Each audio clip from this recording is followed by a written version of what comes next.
No, ese sería el estímulo, pero para que se almacene.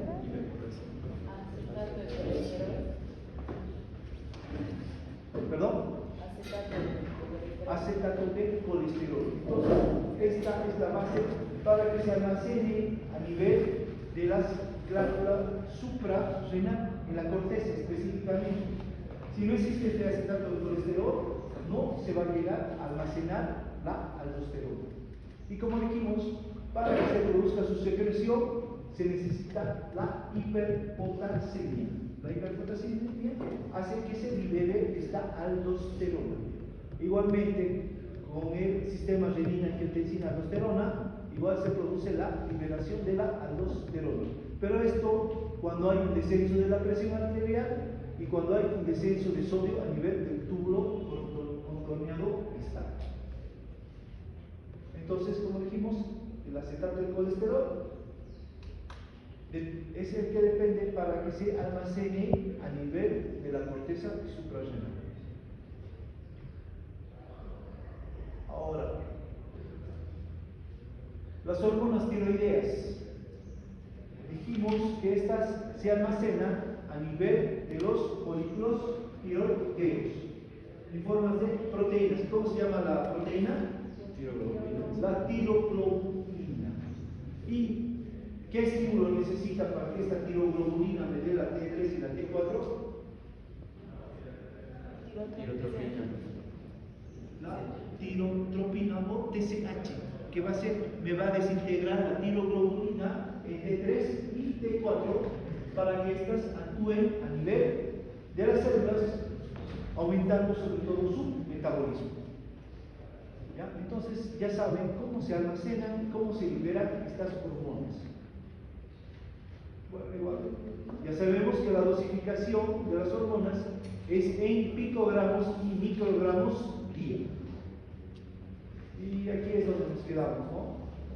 Los receptores hormonales para las proteínas, o sea, que las hormonas de la adeno, neurohipófisis, del páncreas y del aparato, de la paratiroides, actúan a nivel de la membrana celular. Ahí se encuentran sus receptores. Entonces, a estimular los receptores, la adenilciclasa transforma el ATP en AMP cíclico, que es el segundo mensajero que va a ser, que va a actuar produciendo la cual va a ser la que va a actuar a nivel de la célula, produciendo los efectos de la hormona. ¿Qué otros segundos mensajeros tenemos? El guanosine-monofosfato cíclico, el sistema calcio-carbonmodulina y el sistema fosfoinositol. Entonces estos también son segundos mensajeros. Pero el más importante es el AMP cíclico.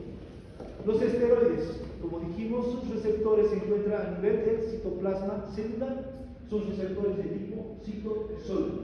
Entonces, estos receptores se unen a la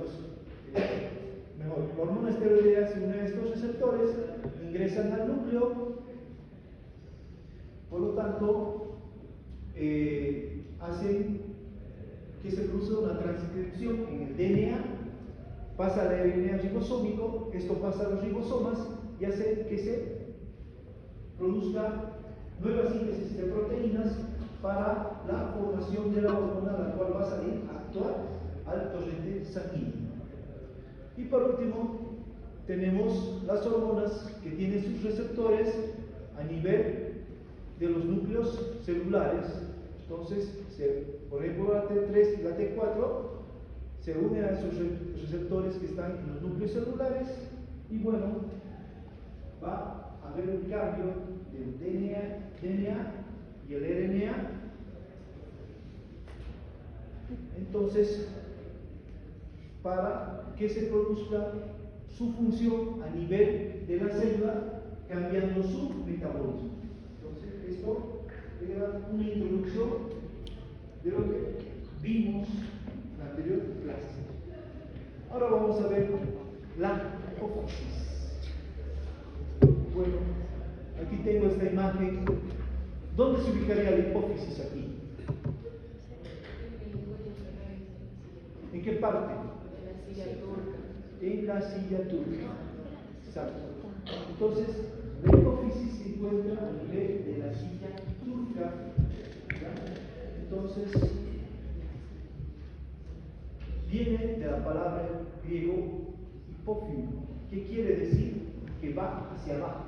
Por eso su nombre de hipófisis. Igualmente, antiguamente se conocía como glándula pituitaria. Y como sabemos, la dividimos en una adenopófisis o hipófisis anterior, una hipófisis media y una neurohipófisis o una hipófisis posterior. Entonces, así la vamos a dividir a la hipófisis. Esta adenopófisis se caracteriza por tener células secretorias. ¿Ya? Estas células secretorias se tiñen con colorantes ácidos. ¿Ya? Es por eso que vamos a tener varios tipos de células, como ser las células somatotropas, que son las más numerosas, que representan entre el 30 y el 40% de las células. Estas células somatotropas son las que van a secretar la hormona de crecimiento o la somatotropina. También tenemos a las células córtico-melanotropas, están en una proporción de 20% y son las que me van a secretar la adrenocorticotropina. También voy a tener las células tirotrópicas, ¿ya?, que están en una concentración del 3 a 5% y es la que me va a producir la TSH o la tirotropina o hormona estimulante de la tiroides. Y por último tengo a las células gonadotropas, que están en una concentración del 5 al 10%. Entonces, estas hormonas son las que me van a producir la hormona luteinizante y la hormona folículo-estimulante. Entonces, las células de la adenopófisis son células acidófilas.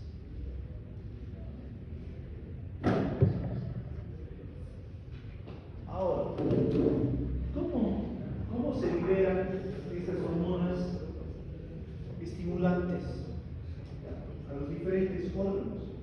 Como vemos aquí, tienen una conexión con las neuronas del hipotálamo. Estas neuronas del hipotálamo tienen sus axones, las cuales estos axones van a producir hormonas liberadoras, ¿ya? Estas hormonas liberadoras, ¿ya?, se van a liberar a nivel de la arteria intersticiaria.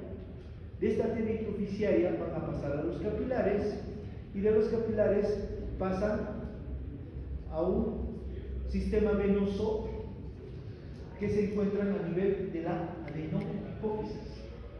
Entonces, estas hormonas liberadoras van a llegar aquí y en todo este sistema se llama circulación venosa portal hipotálamo hipofisiaria.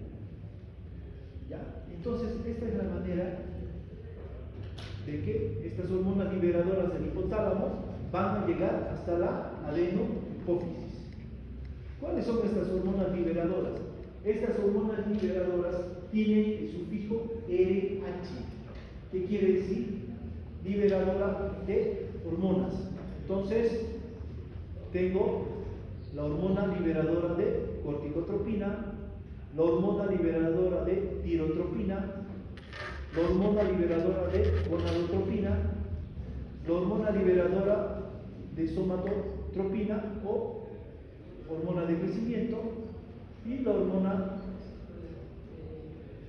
liberadora de prolactina. Igualmente existen hormonas inhibidoras que son secretadas igualmente por el hipotálamo.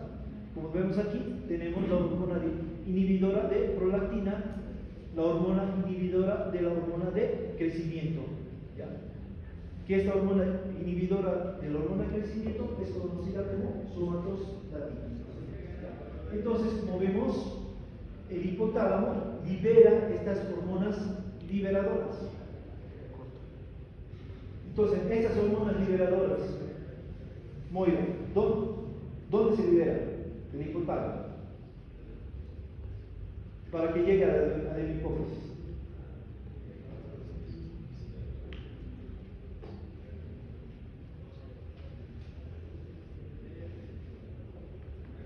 Álvaro, ¿dónde se liberan estas hormonas liberadoras?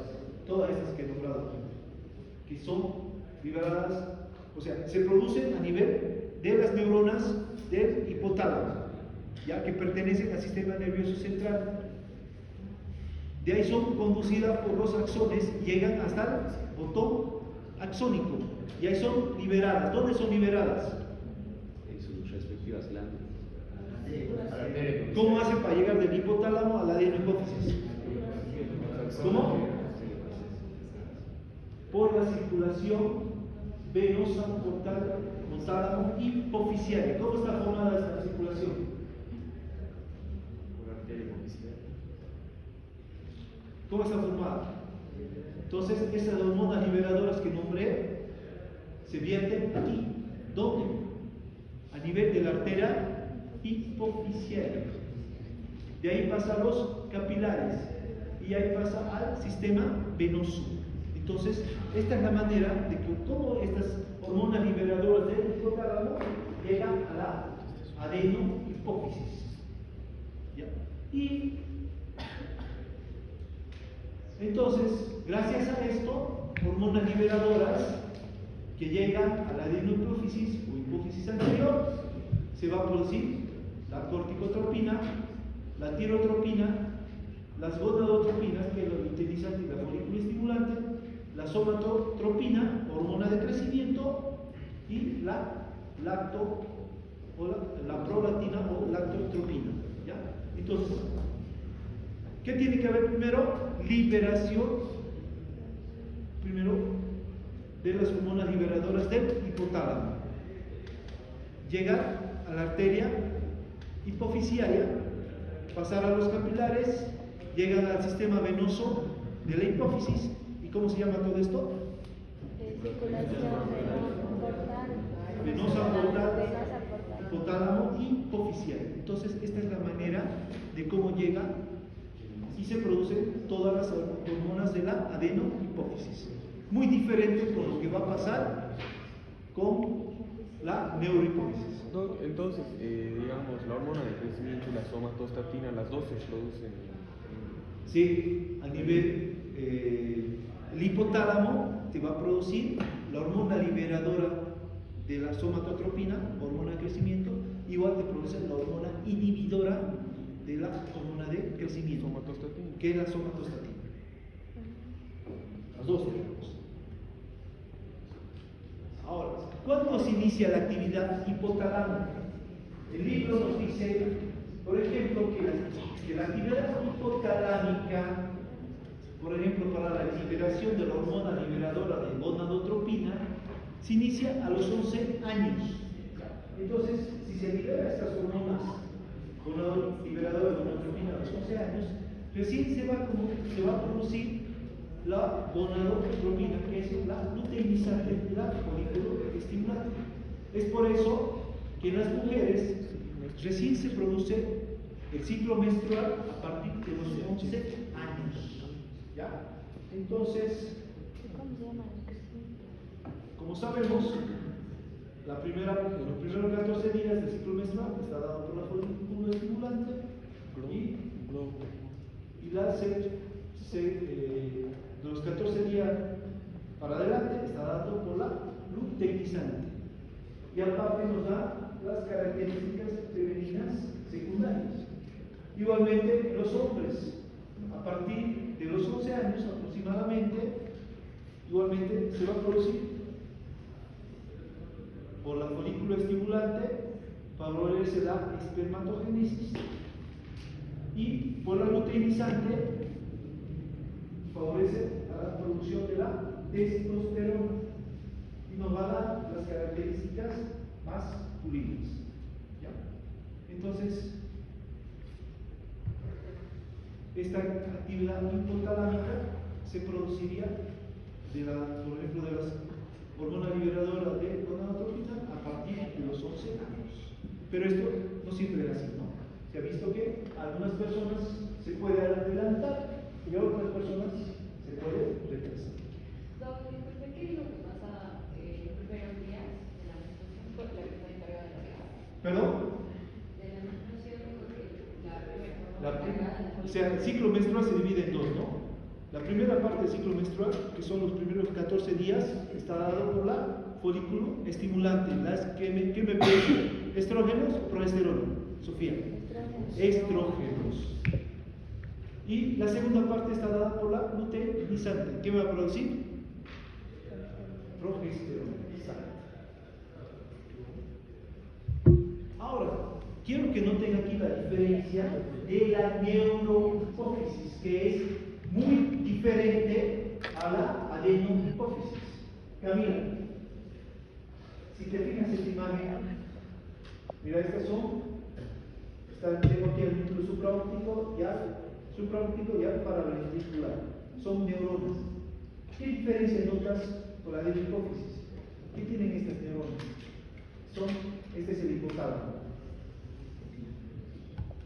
¿Qué diferencia notas ahí? ¿Qué pasa con estos neuronas?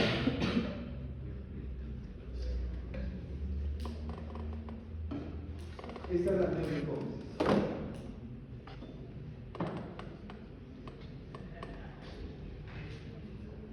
¿Qué dices, Alfredo?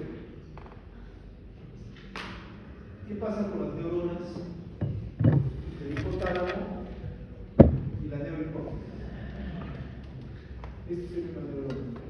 Su cuerpo, su axón, su botón axón.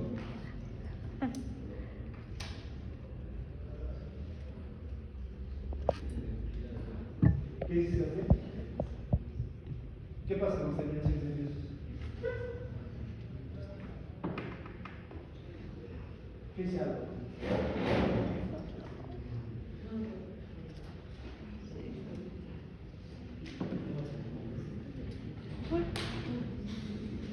Arturo. Están conectadas directamente a la neurohipófisis. Como vemos, los núcleos paraventricular supraóptico, sus neuronas se conectan directamente con la neurohipófisis. No necesitan de una circulación sanguínea para llevar sus hormonas liberadoras, sino que directamente del núcleo supraóptico y el paraventricular, las neuronas se conectan a la neurohipófisis y sus botones axónicos se encuentran en la neurohipófisis para vertir. Por ejemplo, del núcleo supraóptico se produce la hormona antidiurética o vasopresina. Igual produce la oxitocina, pero en menor cantidad. En cambio, en la paraventricular, el núcleo paraventricular, se produce hay mayor producción de oxitocina que de hormona antidiurética. Entonces, la producción tanto de hormona antidiurética como de oxitocina van a bajar por los axones, ¿ya? Y van a llegar hasta el botón axónico para ser liberadas. Y gracias a quién son transportadas desde los axones hasta el botón axónico, gracias a la proteína neurofisina. Esta proteína neurofisina es la que me transporta tanto la hormona antidiurética como la oxitocina hasta el botón axónico para ser liberado. Entonces, aquí hemos visto cuáles son las diferencias entre la neurohipófisis y la neurohipófisis para la liberación de sus hormonas. ¿Hay alguna duda hasta aquí? ¿Está claro? Luego sea el hipotálamo segrega hormonas que llegan a la neurohipófisis. Sí, el hipotálamo, como ves aquí, del núcleo supraóptico paraventricular, las neuronas llegan hasta la neurohipófisis. En cambio, la hipófisis no. La neurohipófisis, no, hay otra hormona que no produce, pero sí almacena. ¿Cuál es? No sé vos dime cuál. Es que no me acuerdo el nombre, porque oxitocina sí, no se A ver. produce.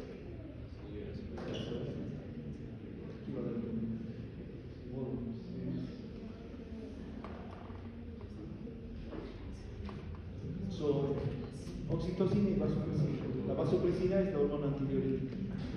Y la oxitocina no. En el libro tengo esto. A ver, voy a revisar por si acaso. En la neurohipófisis es la oxitocina y la hormona antidiurética o vasopresina. Ahí no hay hormonas liberadoras. En la neurohipófisis no existen hormonas liberadoras. Directamente están conectadas el sistema nervioso con la neurohipófisis. Por eso el nombre de neurohipófisis. Ahora vamos a ver el estudio de estas hormonas. Vamos a ver primero la somatotropina, hormona de crecimiento. Esta hormona de crecimiento ha sido estudiada por los anatomistas, por los fisiólogos. Por ejemplo, en el Renacimiento creían que la glándula pituitaria o la hipófisis era la encargada de dar la mucosidad a la nariz. ¿Ya?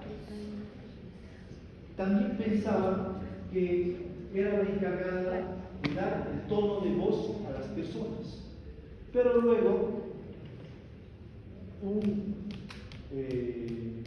anatomista fisiólogo que era Vesali se dio cuenta que estaba involucrada en el crecimiento de las personas. Entonces, esta hormona somatotropina es una hormona proteica con 191 aminoácidos. Y como sabemos que es liberada por la hormona liberadora de la somatotropina a nivel del hipotálamo. Y como vemos aquí en esta imagen, esta hormona de crecimiento actúa en casi todas las células del organismo, ¿ya? Excepto ¿dónde vimos que no actúa la hormona de crecimiento? En las células germinativas de los testículos. ¿Dónde más? Y en la retina, exactamente. ¿Ya? Entonces aquí tengo las funciones de la somatotropina, hormona de crecimiento. Actúa a nivel del metabolismo de las proteínas, de los lípidos y de los hidratos de carbono. O sea, modifica el metabolismo de las proteínas. Entonces, ¿qué va a hacer esta hormona de crecimiento? Hace que se capte mayor cantidad de proteínas a nivel de las células. Entonces, va a haber una mayor concentración de proteínas a nivel de las células. Por lo tanto, va a haber mayor transporte de aminoácidos. Y este transporte de aminoácidos hace que haya una transcripción por el DNA al RNA ribosómico. Por lo tanto, eso va a actuar a nivel de los ribosomas para que se produzca mayor cantidad de proteínas. Por lo tanto, aumenta la síntesis de proteínas.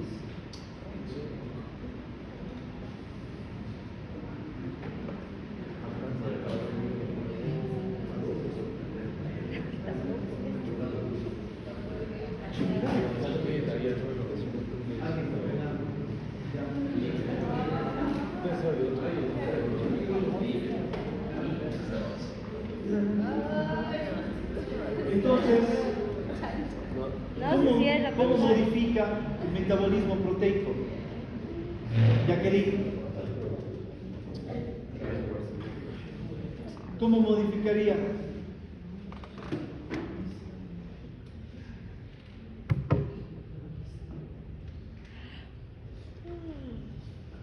Aquí está todo. ¿Qué hace primero? Normalmente O sea, decir que capta más aminoácidos, almacena más proteínas. Favorece el almacenamiento de proteínas. Entonces, estas proteínas se van a transformar en aminoácidos. Porque saben, ¿no? ¿Ya llevaba esto en bioquímica? ¿Proteínas? Ah, sí. Primero son los, ¿qué forman la base esencial de las proteínas? ¿Cuáles son? Los aminoácidos. ¿Los aminoácidos qué forman? Péptidos. Y los péptidos van a formar las proteínas.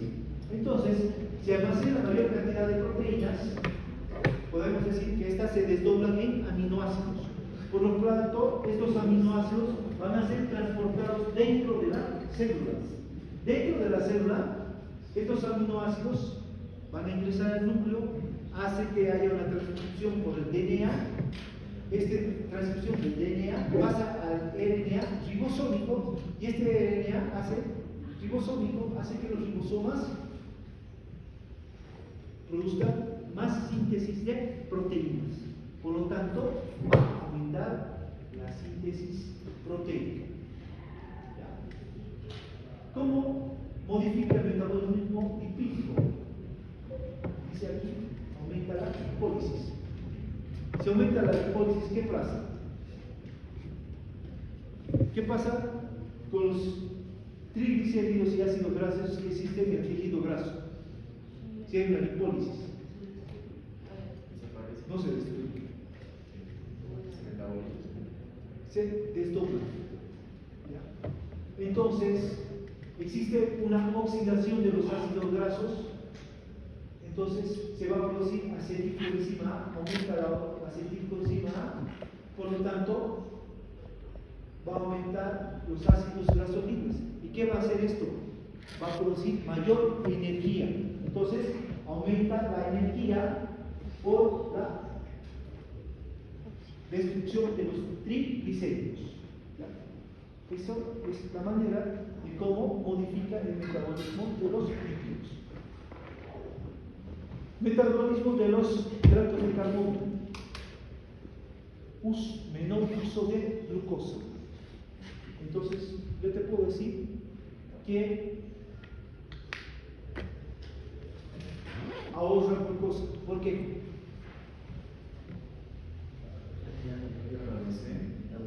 ¿Ah? Dice aquí, mira, menor uso de glucosa. Yo te digo que ahorra glucosa. ¿Por qué? Porque hay mayor servicio. ¿Perdón? No deja que la glucosa entre dentro de las células. Y si no deja que la glucosa entre dentro de las células, ¿qué pasa en el plasma?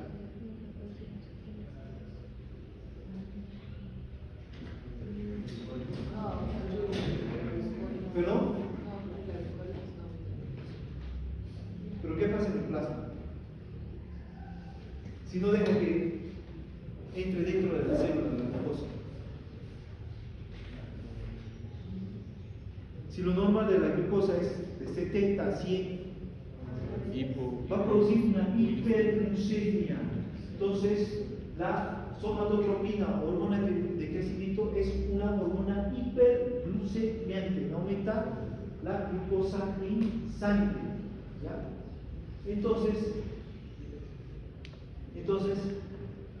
se opone y aparte dice que aumenta la secreción de la insulina. Entonces, me produce una hiperglucemia y un hiperinsulinismo. ¿Ya? Entonces, esta es la razón de por qué las personas que sufren gigantismo también van a sufrir diabetes.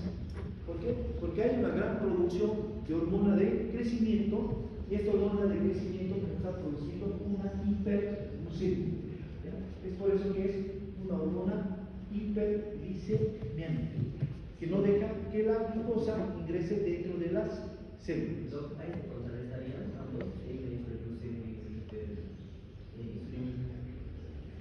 No se contrarresta.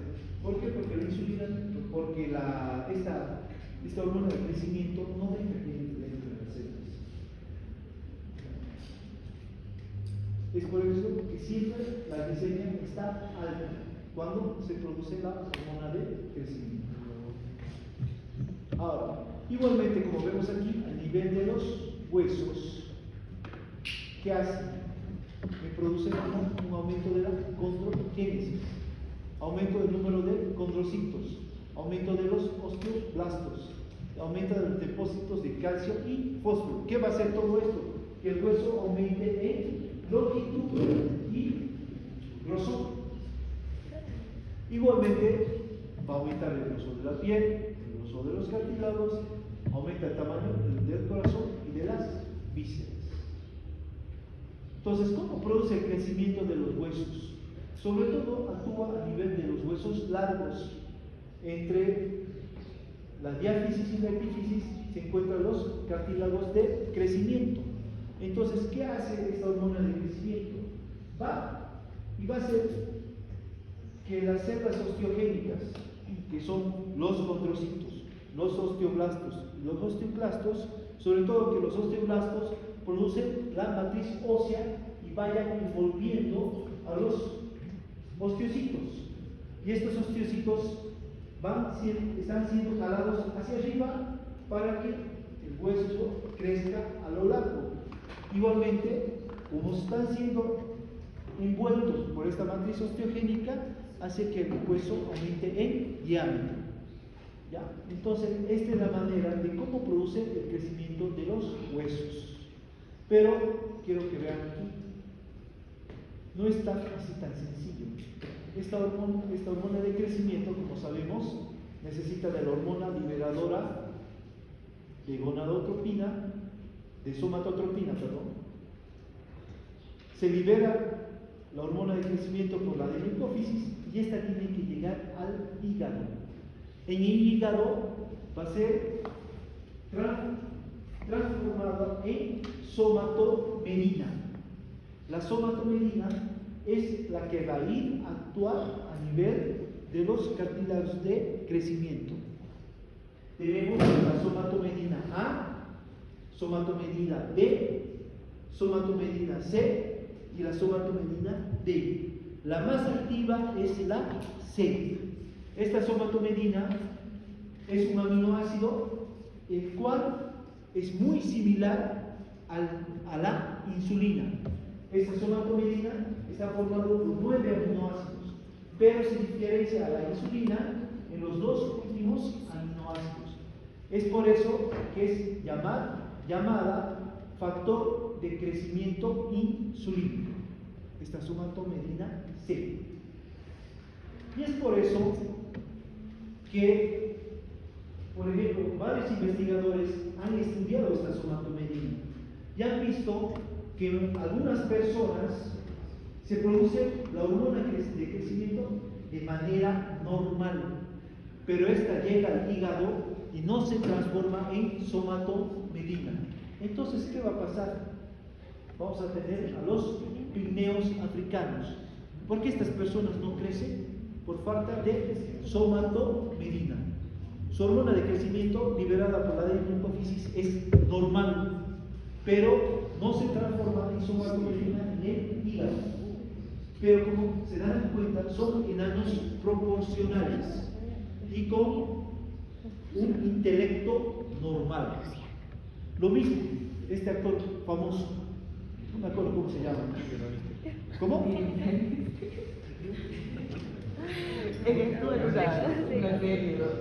Él es un enano hipoficial.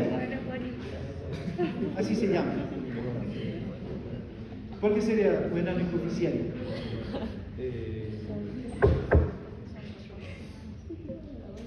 ¿Por qué sería un enano hipoficial? Es un enano hipoficial, así se llama.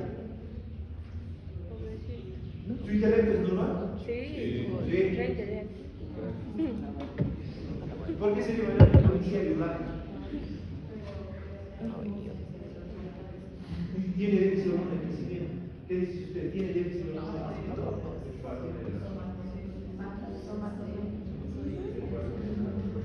¿Qué dice María? ¿Por qué es un enano hipoficial?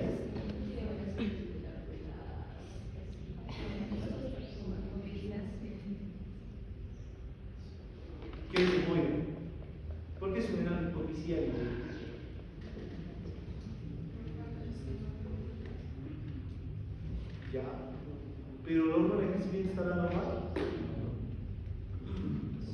La secreción es normal, pero en el hígado no se transforma en somatomedina. Es por eso, él es un enano proporcional. ¿Ya? Sus brazos, piernas son proporcionales a su tamaño de su tronco. Y tiene un intelecto normal, muy diferente a los enanos hipotiroideos. Estos tipos de enanos hipotiroideos que ya vamos a ver cuando llevemos la tiroides son desproporcionales. Aparte, tienen un coeficiente intelectual. ¿Qué? Está disminuido su coeficiente intelectual.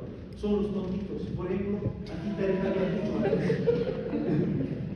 En la zona antes de llegar al puente 2, se han hecho estudios en este lugar, no sé si conocen, antes de llegar a Canaletas, Piedra Larga se llama. Había muchas personas, entre adolescentes y adultos, que tenían hipotiroidismo congénito. Pero eso es ¿Por por qué? sal yodada. Por falta de sal yodada, había yodo en la sal.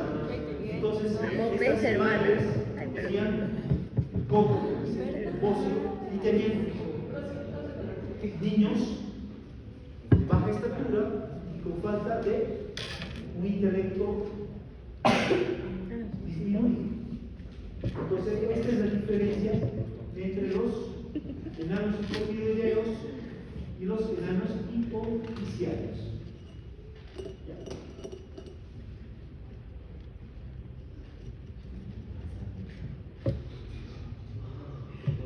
La regulación de la hormona de crecimiento. Como vemos, la hormona de crecimiento, como dijimos, se encuentra circulando en el plasma en bajas concentraciones. En los niños se encuentra en una concentración de 6 nanogramos por ml de plasma. Y en los adultos se encuentra en una concentración de 3 a 4 nanogramas por ml de plasma. Entonces, esta es la concentración con la que se encuentra en el plasma la hormona de crecimiento.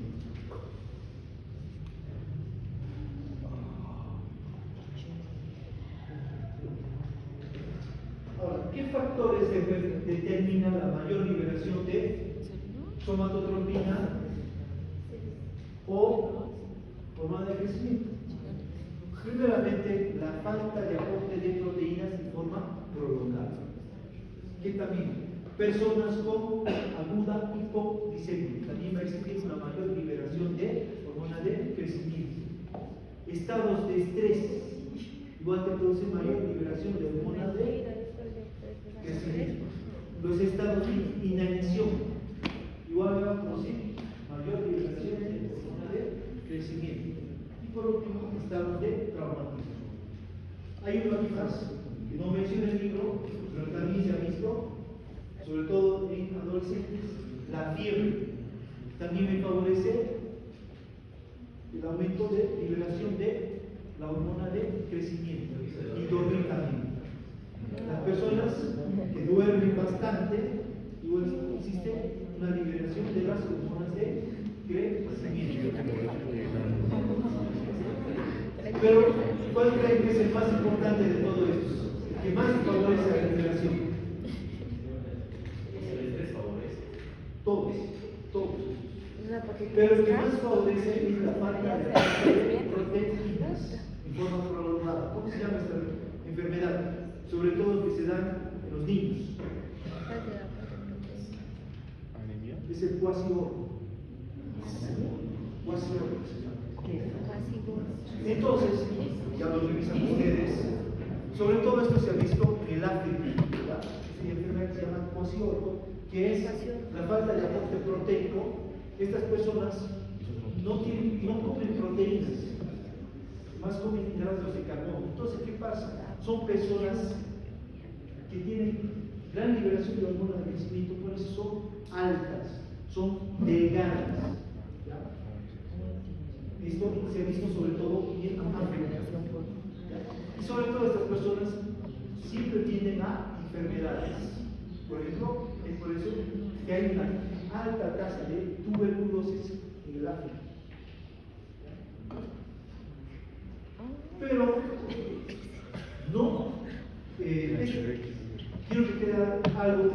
explicado antes, que el crecimiento de las personas no solo depende de la hormona de crecimiento, también depende de las hormonas tiroideas, tanto la T3, T4, que aumenta el metabolismo de las células, también favorece el crecimiento. ¿Qué otra hormona más favorecería el crecimiento de las personas? La insulina. La insulina también favorece el crecimiento de las personas. Es por eso que cuando se hace tratamiento para favorecer el crecimiento de las personas, se hace mediante la insulina y también mediante las hormonas tiroideas.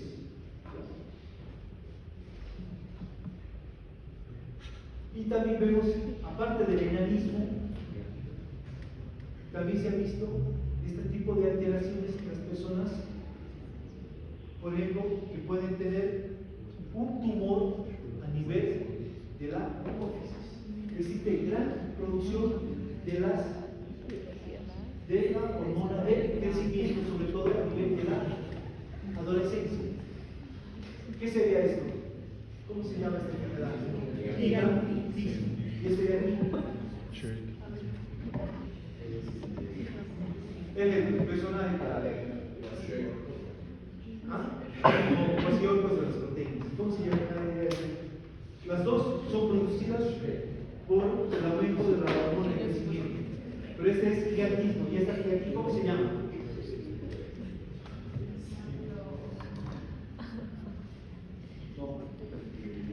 Todo se caracteriza por el crecimiento de los huesos de la mano y del maxilar inferior.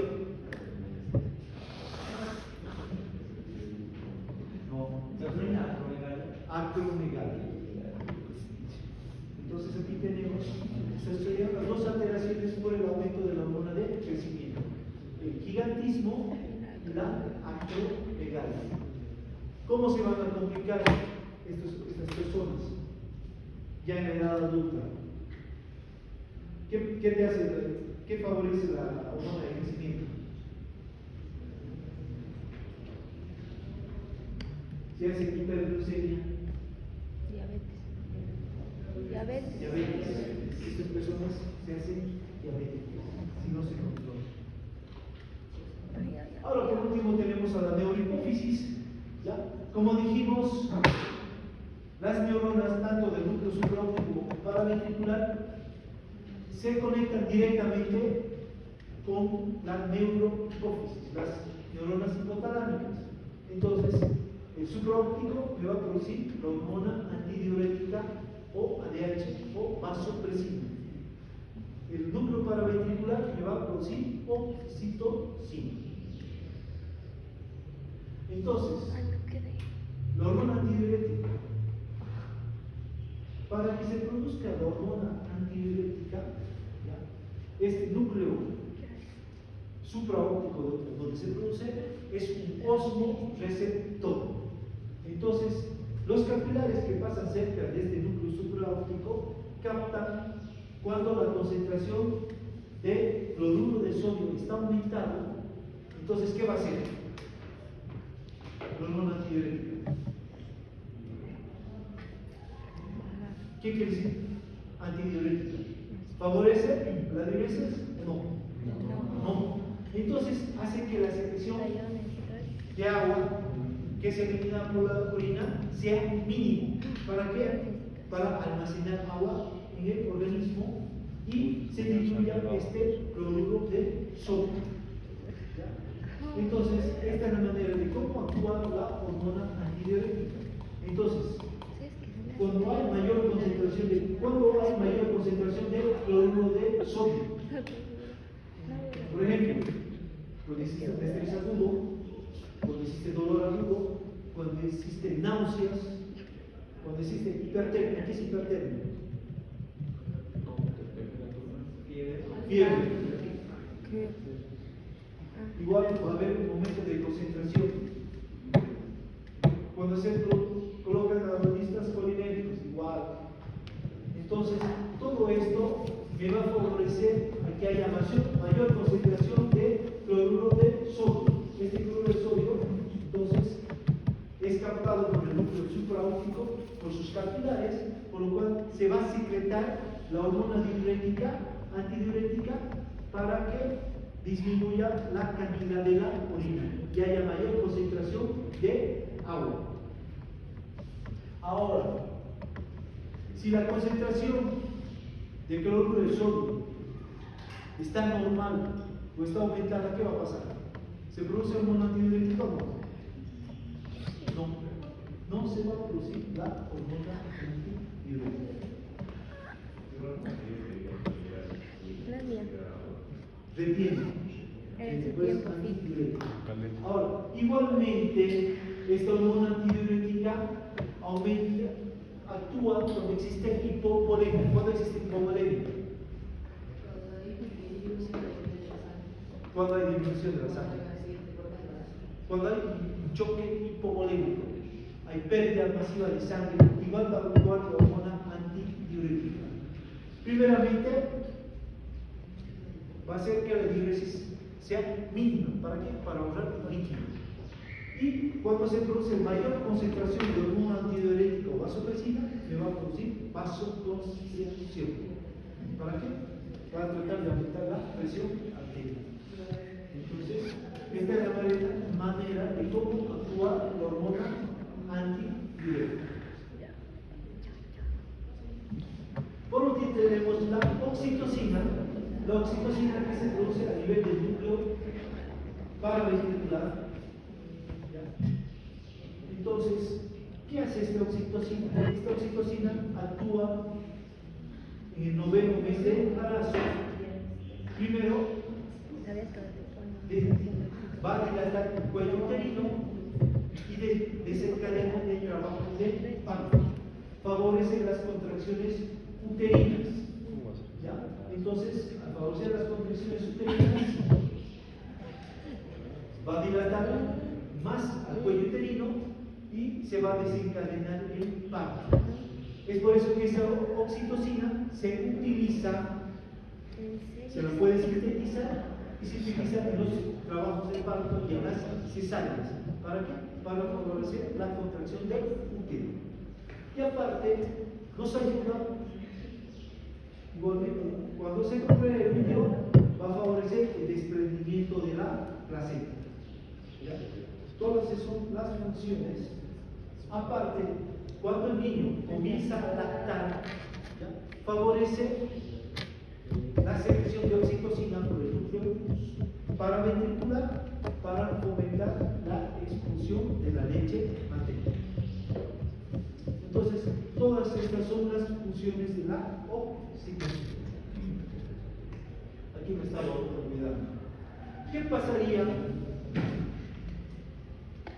Como sabemos, existe la circulación venosa portal, hipotálamo hipofisial. Si existieran, hay personas que existe una desconexión entre esta circulación. O sea, en la neurohipófisis, en la neurohipófisis no es la circulación. Las neuronas del núcleo supraóptico no se conectan con la neurohipófisis. Por lo tanto, no se produce no hay secreción de hormona antidiurética. ¿Qué pasaría con estas personas? Esta es una enfermedad que se llama diabetes insípida.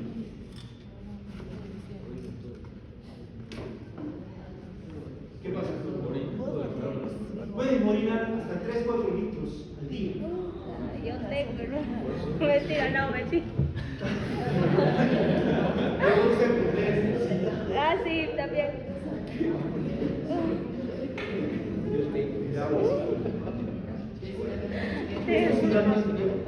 La diabetes insípida es porque hay una desconexión de las neuronas, sobre todo del núcleo supraóptico, con la hipófisis. Entonces no hay producción de hormona antidiurética y estas personas van a orinar 3, 4, 6 litros al día. Entonces, No, ¿qué hacen vamos a estas abrir el personas? 3, 6, 4, 5, 6 días. Se deshidratan. ¿Qué tienen que hacer para compensar? Ellos no. Por ejemplo, si vive en el campo, ¿qué hace esta persona? Estas personas toman agua todo el día. ¿Ya? Esta enfermedad se llama diabetes insípida. Por esa desconexión que hay de las neuronas, tanto del músculo supraóptico como paraventricular. ¿Cómo? Diabetes insípida.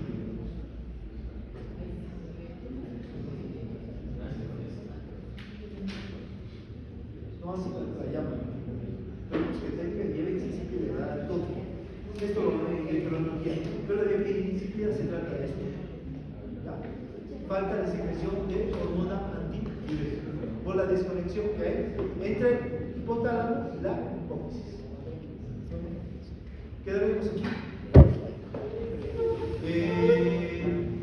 Mañana vamos a ver lo que es tiroides.